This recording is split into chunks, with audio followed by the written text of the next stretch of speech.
got some motherfucking design on right now.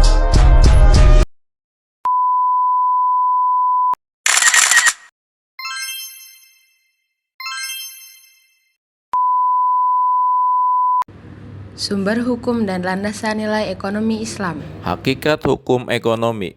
Hukum ekonomi adalah suatu hubungan sebab akibat dari terjadinya dua kelompok fenomena. Demikian dalam ilmu ekonomi, hal yang memiliki keadaan yang sama tetapi jika harga suatu komoditi mengalami kenaikan, maka berdampak pada penurunan dari suatu permintaan. Beberapa alasan mengapa ilmu ekonomi tidak dapat disamakan dengan ilmu alam diantaranya sebagai berikut. Yang pertama, ilmu ekonomi merupakan ilmu sosial yang menghadapi banyak orang dengan berbagai motif. Dengan demikian, hukum ekonomi hanya mampu memberikan hasil rata-rata. Yang kedua, dilihat dari data ekonomis yang memiliki jumlah maksimal dan juga dapat berubah sewaktu-waktu. Hal ini biasanya dipengaruhi oleh selera juga reaksi yang mampu berubah sehingga menyebabkan banyak resiko yang harus dihadapi. Yang ketiga, sekian banyak faktor yang tidak dapat diketahui. Dengan kata lain, hukum ekonomi juga dapat disamakan artinya dengan hukum pasang surut. Dalam artian, setiap kegiatan manusia tidak dapat diduga dengan cara yang biasa. Sumber-sumber hukum ekonomi Islam. Yang pertama, Al-Quran. Sebagaimana firman Allah surat An-Nisa ayat 80 yang berbunyi, barang siapa mentaati Rasul itu sesungguhnya ia telah mentaati Allah. Kemudian yang kedua, hadis atau sunnah. As-sunnah atau sering disebut juga al-hadis mempunyai arti yang sama, yaitu segala sesuatu yang disandarkan kepada Nabi Muhammad SAW, baik berupa ucapan, perbuatan maupun takrirnya. Yang ketiga, ijma.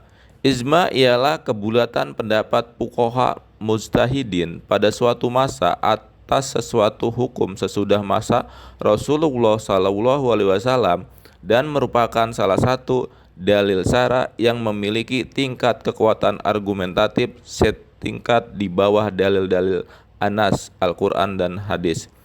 Yang keempat, qiyas dan ijtihad.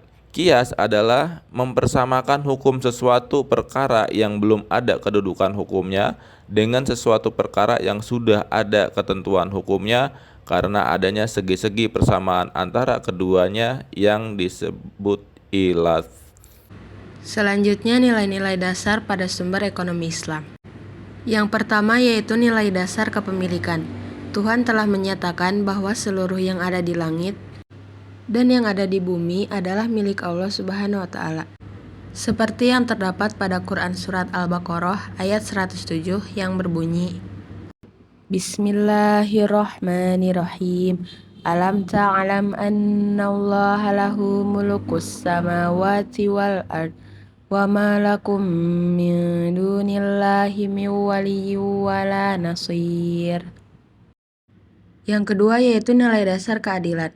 Bagaimana konsep keadilan dalam Islam? Kata adil disebutkan dalam Al-Quran sebanyak-banyaknya 28 kali. Ini menunjukkan bahwa masalah keadilan dalam Islam menempati posisi yang sangat vital dan fundamental, seperti yang terdapat pada Quran Surat An-Nahl ayat 90. Sesungguhnya Allah menyuruh kamu berlaku adil dan berbuat kebaikan, memberi bantuan kepada kerabat, dan Dia melarang melakukan perbuatan keji, kemungkaran, dan permusuhan. Dia memberi pengajaran kepadamu agar kamu dapat mengambil pelajaran. Kemudian nilai dasar keseimbangan. Keseimbangan adalah tidak berat sebelah, baik itu usaha-usaha kita sebagai individu yang terkait dengan keduniaan dan keakhiratan, maupun yang terkait dengan kepentingan diri dan orang lain. Tentang hak dan kewajiban, sebagaimana Allah menyebutkannya dalam Quran Surat Al-Baqarah ayat 201. Wa minhum may yaqulu rabbana atina fid dunya hasanatan wa fil akhirati hasanatan wa qina azabannar. Yang berarti, dan di antara mereka ada yang berdoa, ya Tuhan kami, berilah kami kebaikan di dunia dan kebaikan di akhirat, dan lindungilah kami dari azab neraka. Selanjutnya yaitu nilai dasar kebebasan. Dalam Islam, masalah kebebasan ekonomi adalah tiang pertama dalam struktur pasar Islam. Kebebasan dilandaskan atas ajaran-ajaran fundamental Islam, atau dengan kata lain nilai dasar kebebasan ini merupakan konsekuensi logis dari ajaran tauhid, di mana dengan pernyataan tidak ada Tuhan selain Allah, artinya manusia terlepas dari ikatan perbudakan baik oleh alam maupun oleh manusia sendiri.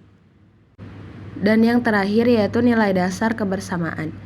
Memiliki persamaan antara manusia bahwa setiap manusia adalah sumber dari satu, yaitu Allah Subhanahu wa Ta'ala.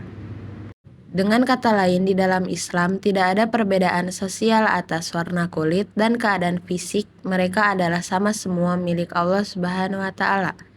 Jadi, dengan konsep kebersamaan yang dibawa, Islam telah menciptakan konsep baru dalam sistem demokrasi yang tidak sama dengan demokrasi Barat.